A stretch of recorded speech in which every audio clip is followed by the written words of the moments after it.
Team girl ako. Team girl ako. Team boy ako.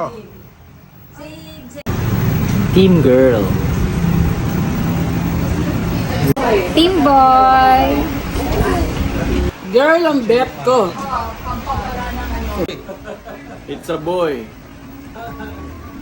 Team girl ako. Team girl ako. Team girl. Ako. Para kay Emma. Ang gusto ko sana ay babae.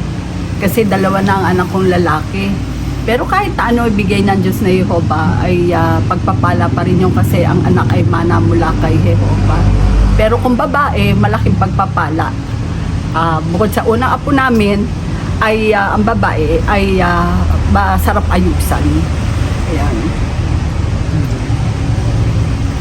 Tutuwa ako na nagkaroon ng sama-sama, nakakamag-anak, ano?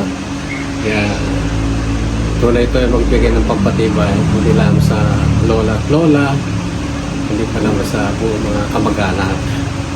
Kaya po ang tatanungin nyo ngayon, kung ang maging anak ni Jason at Emma, kung boy o girl, para sa akin ay girl. Bakit? Kasi ba't napili ko girl? Kasi pleasant ang mukha ni Emma. Saka wala akong naririnig na may sumisipa. Kasi pag lalaki, sumisipa yan ano, sa tiyan ng babae. Kaya kung naman, babae o lalaki, okay lang sa amin bilang lolo. Yan naman ay pagpapala mula kay Emma. Hello anak, ako ang papsi mo. Pero umaasa ko na ikaw ay babae. Team girl ako. Pero kung boy man o girl, ay mahal na mahal ka na.